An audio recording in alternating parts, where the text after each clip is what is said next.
तो यह बात अब कंफर्म हो चुकी है कि अगर कूटनीति का असली मजा देखना हो तो वह भारत में ही मिलता है। दरअसल इस समय रूस के द्वारा ब्रिक्स का 16वां शिखर सम्मेलन होस्ट किया जा रहा है, जिसमें भारत, रूस और चीन के साथ साथ बाकी के भी सभी सदस्य देश शामिल हुए हैं।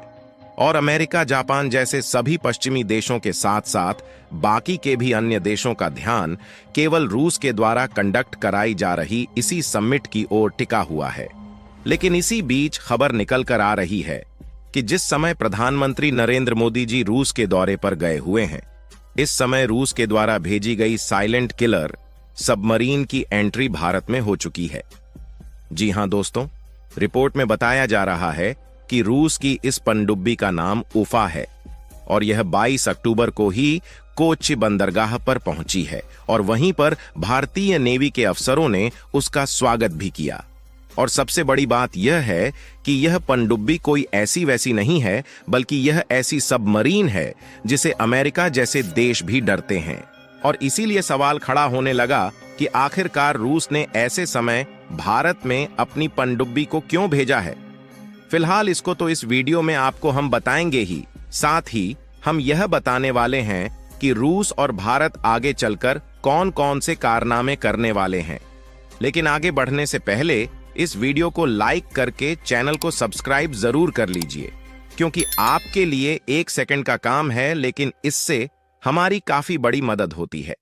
दरअसल भारत और रूस की दोस्ती किस लेवल पर है, यह बात दुनिया जानती है। और साथ ही इस बात में भी दो राय नहीं है कि भारत और रूस की बढ़ती दोस्ती को अमेरिका, जापान और यूके जैसे देश आपस में मिलकर कमजोर करना चाहते हैं, क्योंकि इन देशों को मालूम है कि अगर इसी तरीके से भारत और रूस की दोस्ती बढ़ती रही तो आने वाले कुछ सालों में रूस और भारत की पावर काफी ज्यादा बढ़ जाएगी और यह देश पश्चिमी देशों पर की भारी पड़ने वाले हैं। क्योंकि आज के समय भारत दुनिया की 5वीं सबसे बड़ी अर्थव्यवस्था वाला देश है और अनुमान के मुताबिक कुछ ही सालों में भारत की यह पोजीशन 5वें नंबर से 3रे नंबर पर आ जाएगी। इसलिए पश्चिमी देशों का मानना है कि भारत का झुकाव रूस की बजाय अमेरिका और जापान जैसे पश्चिमी देशों की तरफ ही बना रहे।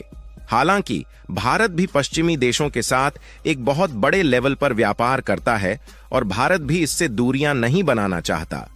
लेकिन हाल ही में जब अमेरिका में यूएनएससी यानी कि यूनाइटेड नेशन सिक्योरिटी काउंसिल की मीटिंग हुई थी, तो उसमें भारत को परमानेंट मेंबर बनाने और वीटो पावर देने की मांग दुनिया के लगभग सभी देशों ने की। और लगभग सभी देशों ने यह बात सामने रखी कि यूनाइटेड नेशन में बदलाव होना चाहिए और भारत, जो कि दुनिया की सबसे तेजी के साथ बढ़ती हुई अर्थव्यवस्था वाला देश है, इसे भी वीटो पावर देना चाहिए। यह बात पिछले महीने की है, जब यूनाइटेड स्टेट ने भी भारत के समर्थन में अपना बयान दिया, लेकिन वाकई में इन्हें अंदर से शायद यह मंजूर नहीं था। लेकिन यूनाइटेड नेशन खुद उसमें बदलाव नहीं करना चाहता और भारत को ही वीटो पावर देने के लिए तैयार नहीं है। यानी कि यह बात साफ है कि यूनाइटेड नेशन खुद भारत को आगे बढ़ता हुआ देखना ही नहीं चाहता।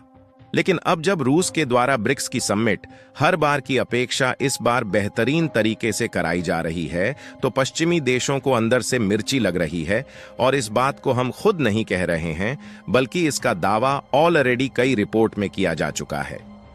अगर आपको नहीं मालूम तो बता दे कि ब्रिक्स का मतलब है ब्राजील, रसिया, इंडिया, चाइना और साउथ अफ्रीका।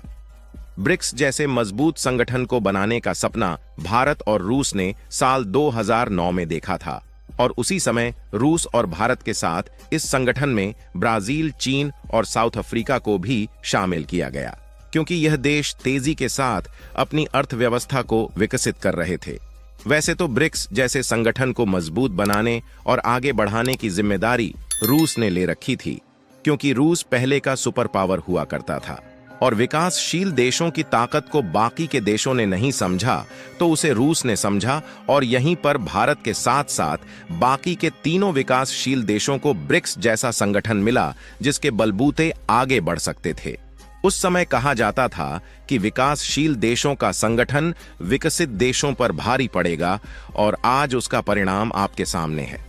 और इस बार रूस में जो समिट कंडक्ट की जा रही है, इससे वेस्टर्न कंट्रीज की चिंता बढ़ रही है, जो कि ब्रिक्स की ताकत दिखाने के लिए काफी है, क्योंकि इस समय रूस एक ऐसा देश है जिस पर अमेरिका ने सबसे ज्यादा प्रतिबंध लगा रखा है, और रूस पर इतनी ज्यादा सैंक्शंस लगे हैं कि अगर ईरान, सीरिया जैसे कई देशों पर लगे सैंक्शंस को इकट्ठा कर लिया जाए तब भी रूस के जितना नहीं होगा।